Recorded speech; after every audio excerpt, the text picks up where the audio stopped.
এখন আমরা পড়ব হিউম্যান এক্সক্রেটরি সিস্টেম, অর্থাৎ মানব দেহের রেচনতন্ত্র সম্পর্কে পড়ব। তো এক্সক্রেটরি সিস্টেম মানে কি? অর্থাৎ যে সিস্টেমের মাধ্যমে এক্সক্রিশন হয়, অর্থাৎ রেচন হয়, তাই তো? তো তন্ত্র মানে তো আমরা জানি সবাই যে অনেকগুলি অঙ্গ মিলে তন্ত্র গঠিত হয়। তো এক্সক্রেটরি সিস্টেম মানে হচ্ছে মানব দেহের ক্ষেত্রে বিপাক ক্রিয়া এবং জৈবনিক ক্রিয়ার ফলে যে ক্ষতিকর বর্জ্য পদার্থ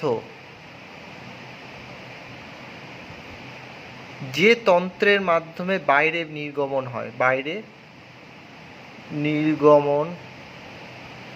হয় তাকেই বলা হচ্ছে এক্সক্রেটরি সিস্টেম। তাহলে কি বলবো, হিউম্যান এক্সক্রেটরি সিস্টেম কি জিনিস?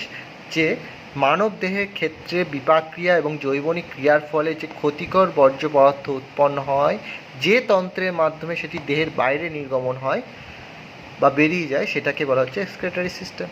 ঠিক আছে? তাহলে এক্সক্রেটরি সিস্টেম কী জিনিস সেটা আইডিয়া হলো। এবার আমাদের জানতে হবে যে মানব দেহের ক্ষেত্রে মুখ্য রেচন অঙ্গটা কী, মুখ্য রেচন অঙ্গ কী, মেন এক্সক্রেটরি অর্গ্যানটা কী? তার নাম হচ্ছে মুখ্য রেচন অঙ্গ। এর টোটালটাই আমরা মানব দেহের ক্ষেত্রে পড়ছি। নাম হচ্ছে বৃক্ক বা কিডনি। ঠিক আছে? এবার আমাদের জানতে হবে মানব দেহের ক্ষেত্রে হিউম্যান ইউরিনারি সিস্টেম কী কী নিয়ে গঠিত। তাহলে এবার আমরা জানব হিউম্যান ইউরিনারি সিস্টেম কী কী নিয়ে গঠিত। হিউম্যান ইউরিনারি সিস্টেম, ঠিক আছে? হিউম্যান ইউরিনারি সিস্টেম মেনলি দুটো কিডনি,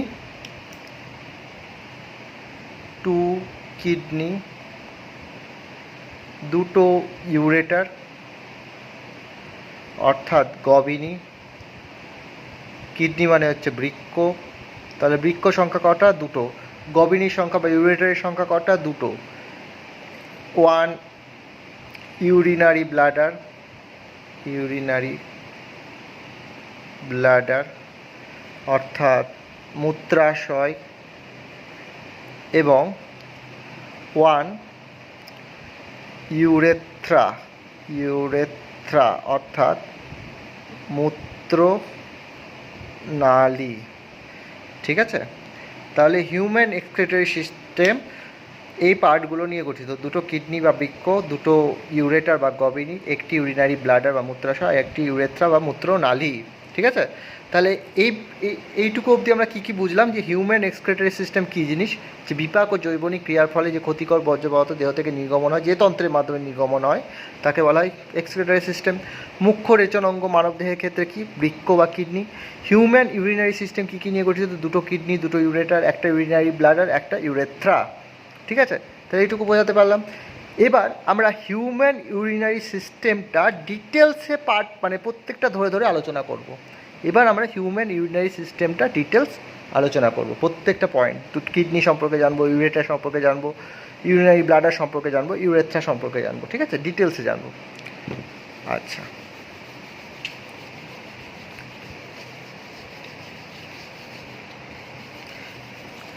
তাহলে হিউম্যান ইউরিনারি সিস্টেমের একটা ছবি আঁকি আগে। অর্থাৎ দুটো কিডনি, দুটো ইউরেটার, একটি মূত্রাশয় আর একটি মূত্রনালী, একটা ছবি আঁকি সাইডে। এই সাইডে ছবি থাকবে, এই সাইডে আমরা আলোচনা করব। তো কটা কিডনি থাকে আমাদের? দুটো। কিডনিটা মেনলি সিম বীজের আকারে হয়ে থাকে। আমরা পড়ছি তাহলে হিউম্যান ইউরিনারি সিস্টেম, পড়ছি হচ্ছে হিউম্যান ইউরিনারি সিস্টেম।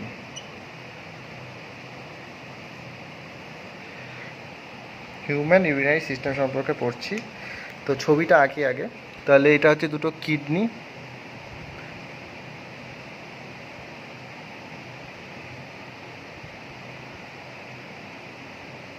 কি কি জিনিস এটা পরে বলছি, আপনার ছবিটা আঁকি।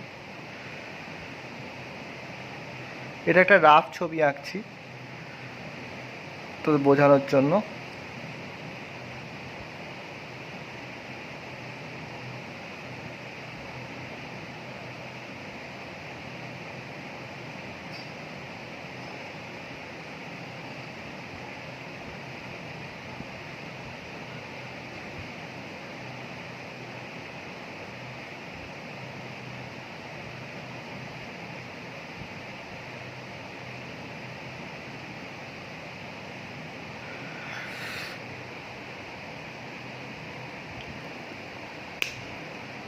তাহলে এই দুটো যে সিম বীজের মতো ছবিটা দেখা যাচ্ছে, এটা এটা এটা হচ্ছে কিডনি। কিডনি থেকে বেরোচ্ছে দুটো ইউরেটার, এই যে এটা আর এটা, এই দুটো পাইপের মতো যেটা বেরোচ্ছে সেটা ইউরেটার। এসে যুক্ত হচ্ছে যে এই জায়গাটায়, এই জায়গাটা থলির মতো অংশ, এটাকে বলা হচ্ছে মূত্রাশয় বা ইউরিনারি ব্লাডার, আর এটা হচ্ছে মূত্রনালী বা ইউরেথ্রা। ঠিক আছে, তাহলে এটা একটা ছবি আঁকলাম। আগে লেবেলিংটা করে দিই। তাহলে এটা হচ্ছে কিডনি,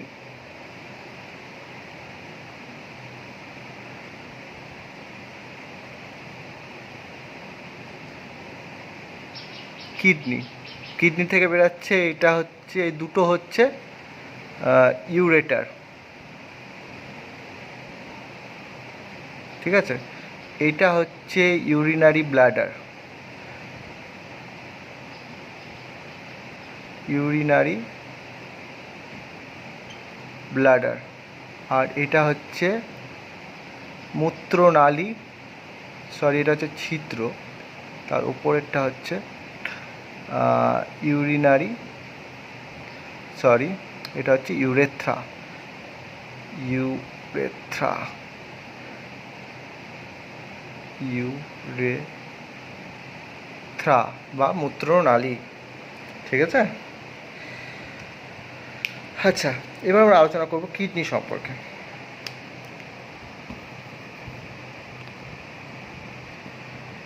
কিডনি সংখ্যা কটা? অর্থাৎ বৃক্কের সংখ্যা দুটো। ঠিক আছে, আমাদের মনে রাখতে হবে কিডনি, এটা হচ্ছে মেল, এটা হচ্ছে ফিমেল। মেলদের ক্ষেত্রে কিডনির ওজন হচ্ছে 150 গ্রাম, ফিমেলসদের ক্ষেত্রে কিডনির ওজন হচ্ছে 135 গ্রাম। ঠিক আছে, এটা মনে থাকবে। আচ্ছা, কিডনি, যদি এটা কিডনি হয়, এটা সিম বীজের মতো। তো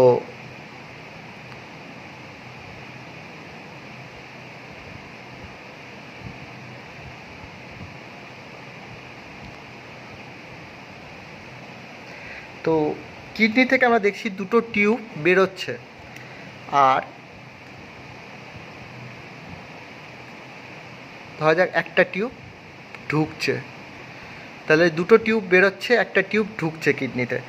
তাহলে যে টিউবটা ঢুকছে কিডনিতে সেটাকে বলা হয় বৃক্কীয় ধমনী, বৃক্কীয়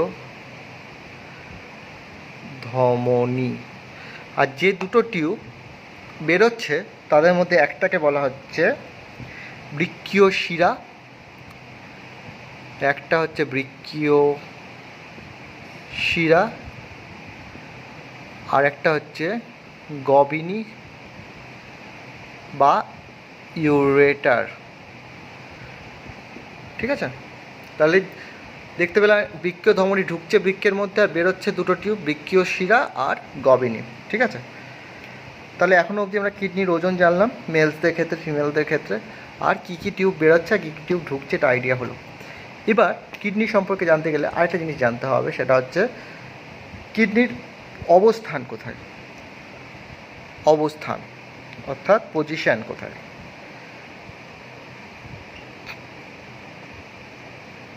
মনে রাখতে হবে পজিশন হচ্ছে কিডনির উদর গহ্বরের কটি অঞ্চলে, মেরুদণ্ডের দুপাশে, এই এটা এখানে এই বরাবর মেরুদণ্ড থাকে। ঠিক আছে, এই বরাবর মেরুদণ্ড থাকে, মেরুদণ্ডের দুপাশে কিডনিটা পেরিটোনিয়াম পর্দার নিচে থাকে। তাহলে কি বলবো পজিশন, যে উদর গহ্বরের,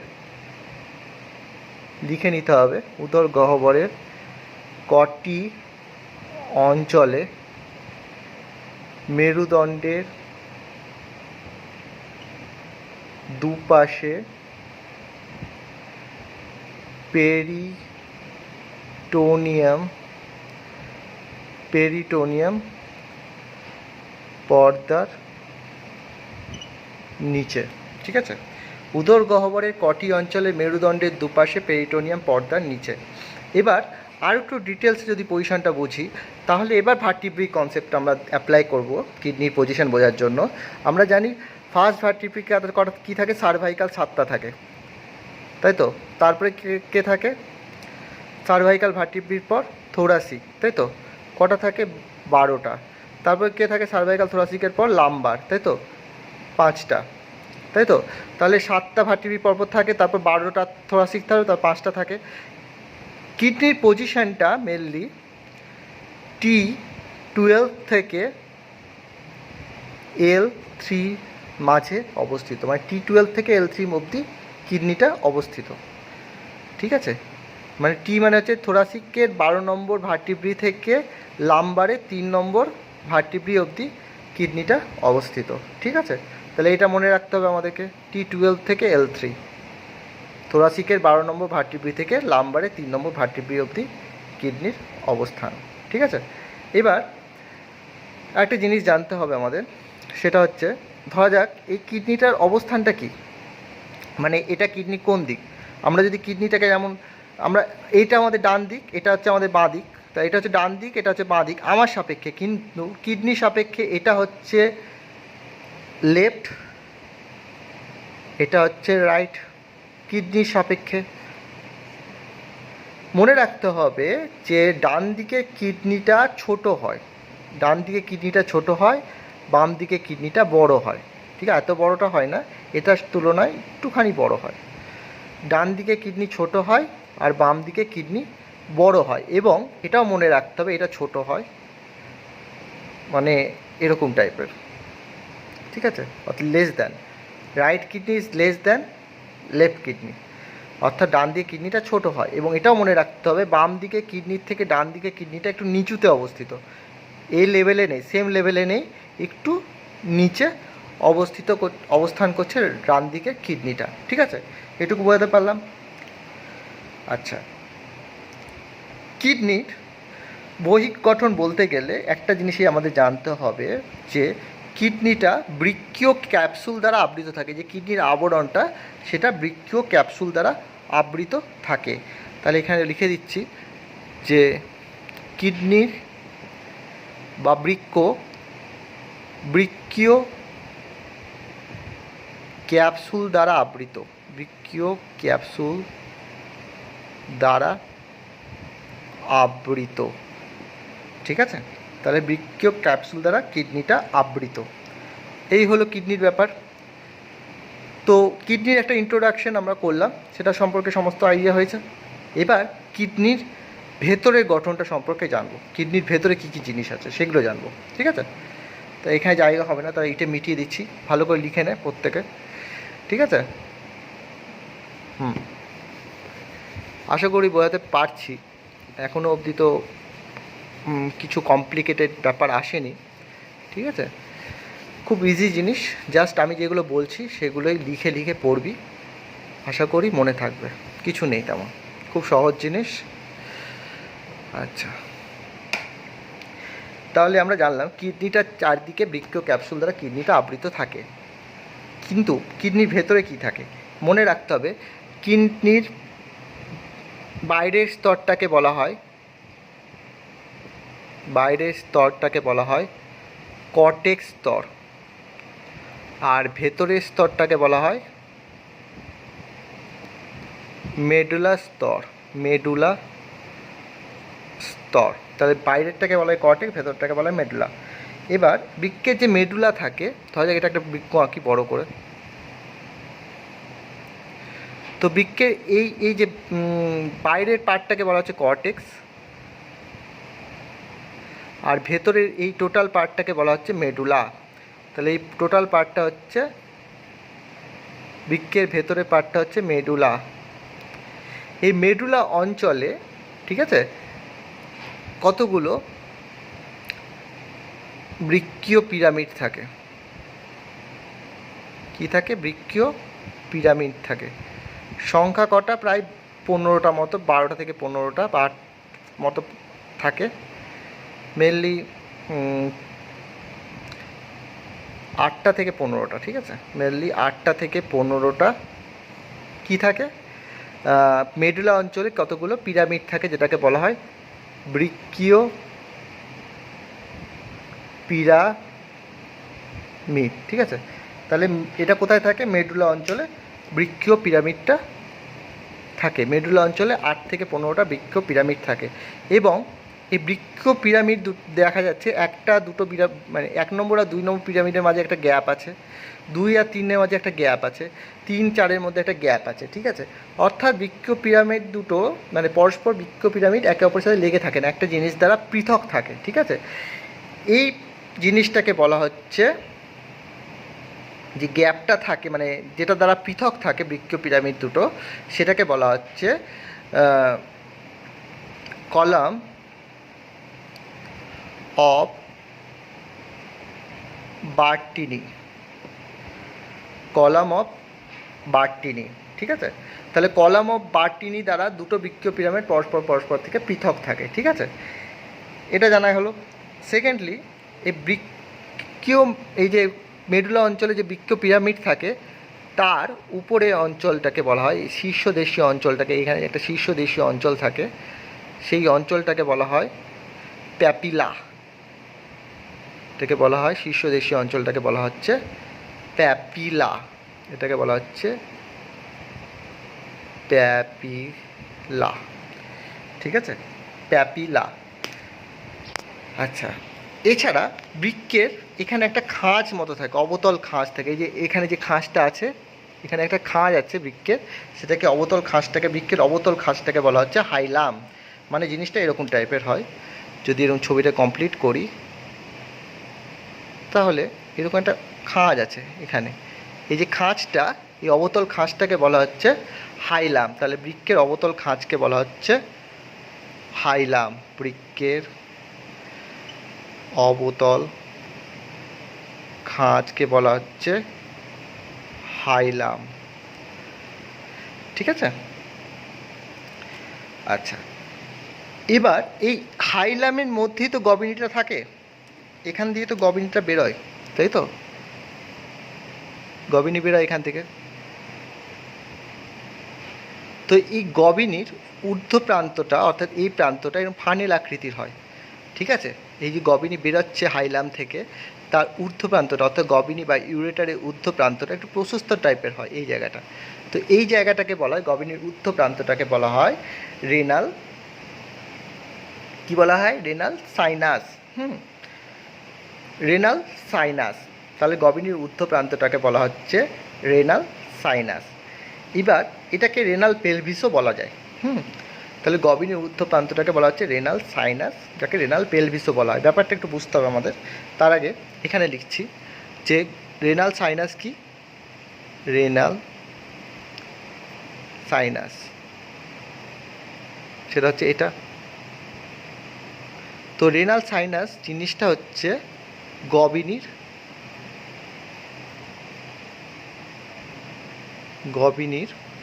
প্রশস্ত ঊর্ধ্ব প্রান্ত, ঠিক আছে। এই রেনাল সাইনাসটা কি হয় ভালো করে বুঝতে হবে কিন্তু। তাই রেনাল সাইনাস হচ্ছে গভীর প্রশস্ত ঊর্ধ্ব প্রান্ত।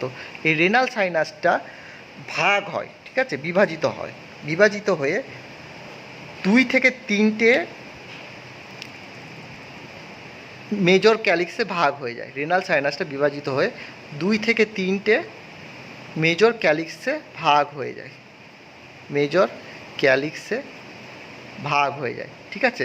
আবার এই মেজর ক্যালিক্সগুলো আবার নিজেদের মধ্যে ভাগ হয়ে যায়, দিয়ে মাইনর ক্যালিক্স ফর্ম করে, মাইনর ক্যালিক্স তৈরি করে। ঠিক আছে, তাই রেনাল সাইনাস নিজেদের মধ্যে ভাগ হয়ে মেজর ক্যালিক্স তৈরি করে, মেজর ক্যালিক্স আবার নিজেদের মধ্যে ভাগ হয়ে মাইনর ক্যালিক্স তৈরি করে। রেনাল সাইনাসটা, ঠিক আছে, রেনাল সাইনাস ভাগ হয়ে মেজর ক্যালিক্স তৈরি করে, মেজর ক্যালিক্স আবার বিভাজিত হয়ে মাইনর ক্যালিক্স তৈরি করে। এবার এই মেজর ক্যালিক্সগুলো মিলিত হয়ে, এই টোটাল মেজর ক্যালিক্সগুলো মিলিত হয়ে কি গঠন করে? রেনাল সাইনাস গঠন করে, সরি রেনাল পেলভিস গঠন করে। হ্যাঁ, রেনাল পেলভিস গঠন করে। ঠিক আছে, তাহলে রেনাল সাইনাসটা কি হয়? রেনাল সাইনাসটা হচ্ছে গভীর প্রশস্ত ঊর্ধ্ব প্রান্ত, হ্যাঁ, যেটা কি হয়? ভাগ হয়ে মেজর ক্যালিক্স গঠন করে, এবং মেজর ক্যালিক্সগুলো পরস্পর মিলিত হয়ে কি হয়? রেনাল পেলভিস গঠন করে। মেজর ক্যালিক্সগুলো একত্রে মিলিত হয়ে রেনাল পেলভিস গঠন করে, এবং মেজর ক্যালিক্সগুলো ফার্দার বিভাজিত হয়ে মাইনর ক্যালিক্স গঠন করে। এবার পেলভিস অঞ্চলে, তাহলে এটাও বলা যেতে পারে, ঠিক আছে, যে পেলভিস অঞ্চলে সংকীর্ণ গহ্বরটাকে রেনাল সাইনাস বলে। দেখো ব্যাপারটা কিন্তু একটু প্যাঁচালো আছে এই জায়গাটায়, ভালো করে বুঝতে হবে। প্রথম থেকে বলছি, গভীর প্রশস্ত ঊর্ধ্ব প্রান্তটাকে, এই জায়গাটাকে বলা হচ্ছে, যেটা ফানেল আকৃতির, সেটাকে বলা হচ্ছে রেনাল সাইনাস। সেটা বিভাজিত হয়ে মেজর ক্যালিক্স গঠন করে, এবং সেই মেজর ক্যালিক্সগুলো আবার বিভাজিত হয়ে মাইনর ক্যালিক্স গঠন করে। মেজর ক্যালিক্সগুলো একত্রে মিলিত হয়ে রেনাল পেলভিস গঠন করে। ঠিক আছে, তাহলে এটা রেনাল সাইনাস আর রেনাল পেলভিসের মধ্যে একটু পার্থক্য আছে। সেকেন্ডলি, আমরা এটাও বলতে পারি পেলভিস অঞ্চলের সংকীর্ণ গহ্বরটাকে রেনাল সাইনাস বলে। আমরা এটাও বলতে পারি যে পেলভিস অঞ্চলে সংকীর্ণ গহ্বরটাকে রেনাল সাইনাস বলে। তাহলে এটাও বলতে পারি পেলভিস অঞ্চলের সংকীর্ণ গহ্বরকে কি বলে? রেনাল সাইনাস বলে। ঠিক আছে, তাই আমি বিভিন্ন রকমভাবে এই রেনাল পেলভিস আর রেনাল সাইনাসের ব্যাপারটা বলতে পারি। বোঝা গেল? প্লাস আমরা এটাও বলবো যে বৃক্কের অবতল খাঁজটাকে হাইলাম বলে, যেখান থেকে গভীর সৃষ্টি হয়। গভীর ঊর্ধ্ব প্রান্তটাকে, যেটা ফানেল আকৃতি চওড়া পার্ট, সেটাকে রেনাল সাইনাস বলে। রেনাল সাইনাসটা ভাগ হয়ে মেজর ক্যালিক্স গঠন করে, মেজর ক্যালিক্সগুলো ফার্দার ভাগ হয়ে মাইনর ক্যালিক্স গঠন করে, মেজর ক্যালিক্সগুলো একত্রে মিলিত হয় রেনাল পেলভিস গঠন করে। পেলভিস অঞ্চলে সংকীর্ণ গহ্বরটাকে রেনাল সাইনাস বলা হয়। ঠিক আছে, বুঝতে পেরেছি? বৃক্কের গঠনটা আমরা আইডিয়া করলাম। এবার বৃক্কের কাজটা জানবো, কতগুলো কাজ আমাদেরকে জানতে হবে বৃক্কের। বৃক্কের কাজ বলতে গেলে মেন কাজ তো মূত্র উৎপাদন, তাই তো? এছাড়া ইউরিয়া, ইউরিক অ্যাসিড, যেগুলো বর্জ্য পদার্থ, মেনলি 75% বর্জ্য পদার্থ কিডনি তৈরি করে থাকে। তার মধ্যে বিভিন্ন টাইপের অ্যামোনিয়া আছে, ইউরিয়া আছে, ইউরিক অ্যাসিড আছে, হিপোপিউরিক অ্যাসিড আছে, এগুলো তৈরি করে কিডনি। তাহলে কিডনি কী কী তৈরি করে? কিডনি মেনলি তৈরি করে ammonia, urea, uric acid, hippuric acid, etcetera. তাহলে এগুলো তৈরি করে কিডনি। এছাড়া কিডনি কি করে? যে লঘু স্মারক এবং অতিস্মারক মূত্র উৎপাদন করে, এটা একটা কাজ। আর একটা কাজ হচ্ছে কিডনি লঘু স্মারক ও অতিস্মারক মূত্র, লঘু স্মারক এবং অতিস্মারক মূত্র উৎপাদন করে, যার ফলে কি হয়? লঘু স্মারক অতিস্মারক মূত্র উৎপাদন করে, যার ফলে কি হয়? জলের সাম্যাবস্থা বজায় থাকে, জলের সাম্যাবস্থা বজায় থাকে, যাকে বলা হয় অসমো রেগুলেশন। এই টোটালটা হচ্ছে অসমো রেগুলেশন মেনটেন করে, মেনলি অসমো রেগুলেশন মেনটেন করে।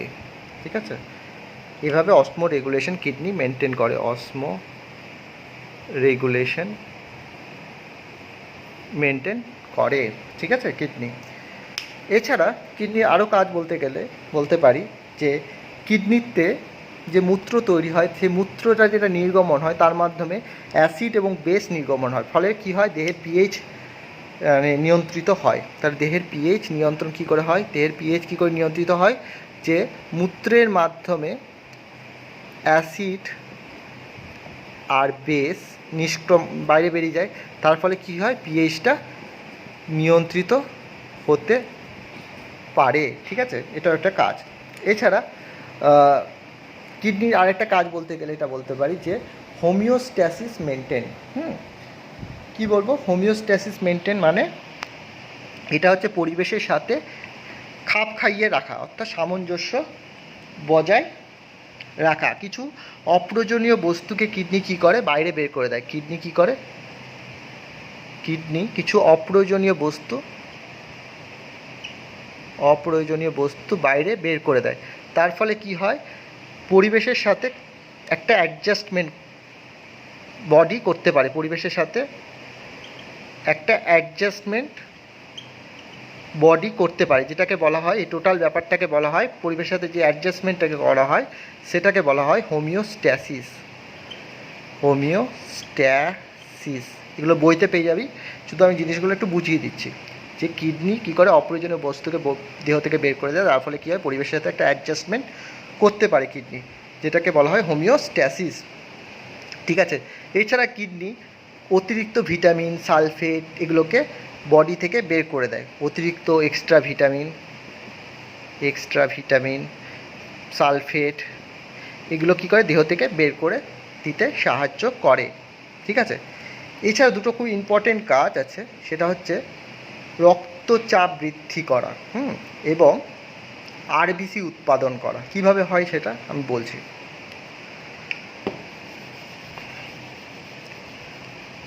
এখনো কিডনি চলছে, এটা কিন্তু এটা কিডনির ফাংশন বলছি আমরা।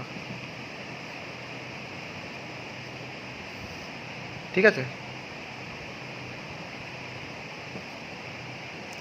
তো এবার আমরা জানব কিডনির কিভাবে রক্তচাপ বৃদ্ধি করে এবং আরবিসি উৎপাদন করে। ঠিক আছে? এটা জানবো। তো ধরা যাক রক্তবাহ আছে, এটা রক্তবাহ। এর উপর ধরা গেল রেনিন অ্যাকশান করলো, রেনিন অর্থাৎ রেনিন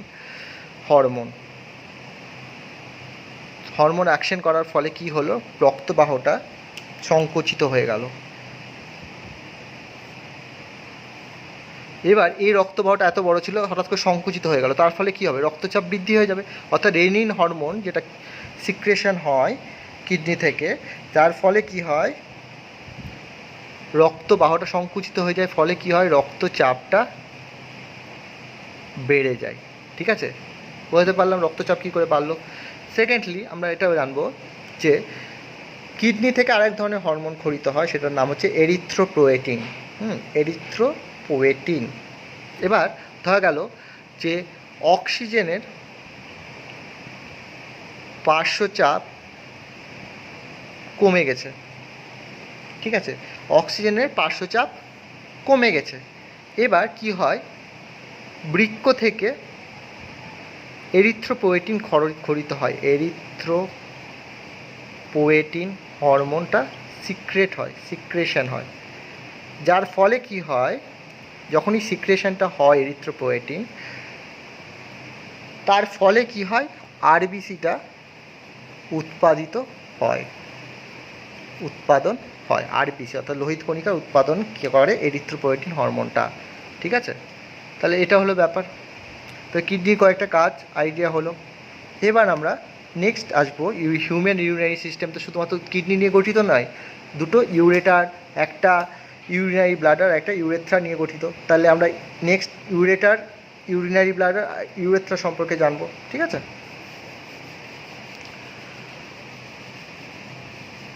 তাহলে ফার্স্টে আমরা জানবো, কতগুলো পয়েন্ট মনে রাখবো তাহলেই হয়ে যাবে, বেশি বোঝার কিছু নেই, খুব ইজি জিনিস।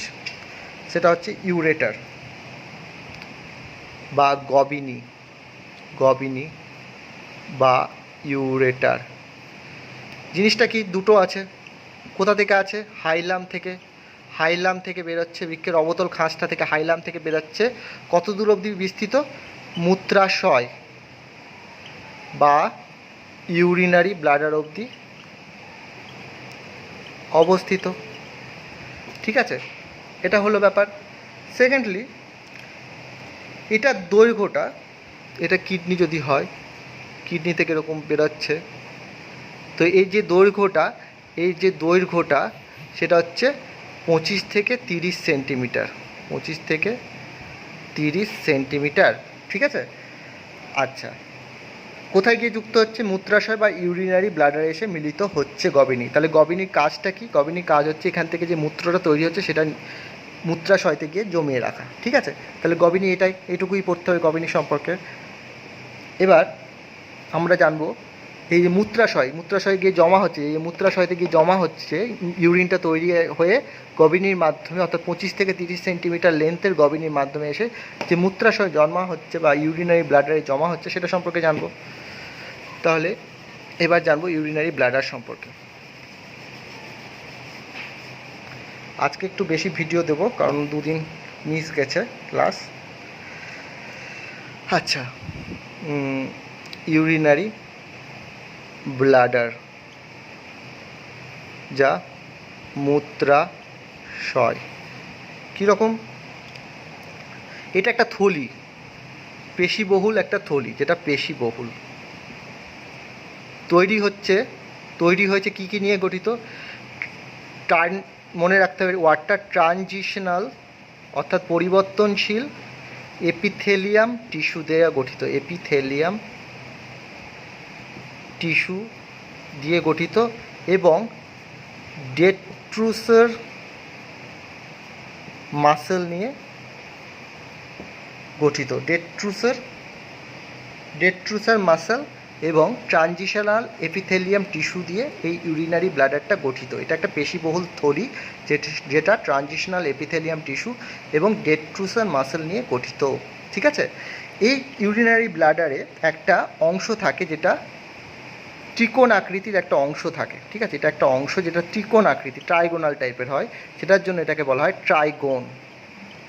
ট্রাইগোন বলা হয়। ঠিক আছে, ইউরিনারি ব্লাডারের কাজটা কি তাহলে? এটার কাজ হচ্ছে যে কিডনি থেকে মূত্রটা ইউরেটারের মাধ্যমে আসে, সেটা মূত্রাশয়ে সাময়িকভাবে সঞ্চিত থাকে। এবার মনে রাখতে হবে, ধরা যাক এটা ইউরিনারি ব্লাডার যেটা মূত্রনালীর সাথে কানেক্টেড আছে। এই যে মূত্রাশয় আর মূত্রনালীর মাঝখানে এখানে দুটো স্ফিংক্টার পেশি থাকে। ঠিক আছে, এটাকে বলা হয় অন্তঃস্ফিংক্টার আর বহিঃস্ফিংক্টার। তাহলে একটাকে বলা হয় অন্তঃস্ফিংক্টার,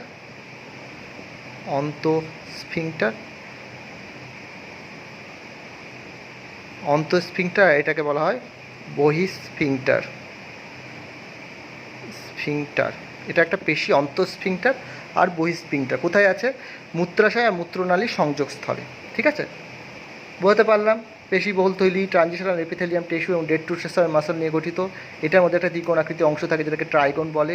মূত্রাশয় আর মূত্রনালীর মাঝখানে দুটো স্ফিংক্টার পেশি থাকে যেটাকে অন্তঃস্ফিংক্টার আর বহিঃস্ফিংক্টার বলে। ঠিক আছে, বোঝাতে পেরেছি? এবার আমরা জানবো মূত্রনালী বা ইউরেথ্রা সম্পর্কে। মূত্রনালী বা ইউরেথ্রা।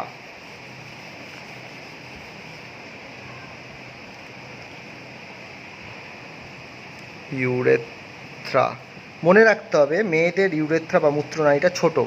মেয়েদের ক্ষেত্রে মূত্রনালীটা মোটামুটি 3 থেকে 5 সেন্টিমিটার, পুরুষদের ক্ষেত্রে মূত্রনালীটা 20 থেকে 22 সেন্টিমিটার, অর্থাৎ পুরুষদের ক্ষেত্রে বেশি। ঠিক আছে, আচ্ছা, মূত্রনালীতে একটা স্ফিংক্টার থাকে, সেটাকে বলা হয় ইউরেথ্রাল স্ফিংক্টার। এখানে একটা স্ফিংক্টার থাকে মূত্রনালী, যেটাকে বলা হয় ইউরেথ্রাল স্ফিংক্টার মাসল, যেটার মাধ্যমে কি হয়? মূত্র নিষ্ক্রমণটা হয়ে থাকে। হ্যাঁ, ইউরেথ্রাল স্ফিংক্টার। সেকেন্ডলি, পুরুষদের ক্ষেত্রে মূত্রনালীটা মূত্রজনন নালী হিসেবে ইউজ হয়, অর্থাৎ মূত্র এবং বীর্য দুটোই নিষ্ক্রমণ হয়। পুরুষদের ক্ষেত্রে মূত্রনালীটা মূত্রজনন নালী হিসেবে ইউজ হয়, যেটা মহিলাদের ক্ষেত্রে ওরকম না, ওদের নালী আলাদা হয় মহিলাদের ক্ষেত্রে। ঠিক আছে, একটা দিয়ে মূত্র, একটা দিয়ে জনন নালী, দুটো আলাদা হয়ে থাকে মহিলাদের ক্ষেত্রে। এবার একটা জিনিস জানতে হবে যে পুরুষদের ইউরেথ্রা, মেল ইউরেথ্রাটা আছে, এটা 3টে পার্টে ভাগ করা যায়। সেটা হচ্ছে কি অঞ্চল বলে সেটাকে আমাদের জানতে হবে। পেরিয়াল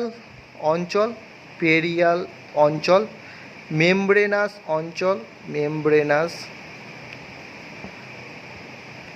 অঞ্চল এবং প্রস্টেটিক অঞ্চল। তাহলে পুরুষ ইউরেথ্রাটা 3টে অঞ্চলে ভাগ করা যায়, প্রস্টেটিক অঞ্চল, মেমব্রেনাস অঞ্চল আর পেরিয়াল অঞ্চল, ঠিক আছে। আর ইউরেথ্রার কাজ এটাই হচ্ছে মূত্র নিষ্ক্রমণ, পুরুষদের ক্ষেত্রে বীর্য নিষ্ক্রমণ, আর মহিলাদের ক্ষেত্রে শুধুমাত্র মূত্র নিষ্ক্রমণ, ঠিক আছে। তাহলে এটাই হচ্ছে ব্যাপার, লেন্থটা মনে রাখতে হবে, বাকি সব ডিটেলস মনে রাখতে হবে, ছবিটা একটু প্র্যাকটিস করতে হবে বাড়িতে। তো হিউম্যান ইউরিনারি সিস্টেমটা শেষ হলো, ঠিক আছে। নেক্সট ভিডিওতে আমরা নেফ্রন সম্পর্কে আলোচনা করবো এবং চ্যাপ্টারটা এগোবে, ঠিক আছে। আশা করি বোঝাতে পেরেছি, এটা একটু বড় ভিডিও হয়ে গেল, পড়তে হবে একটুখানি ভালো করে বাড়িতে।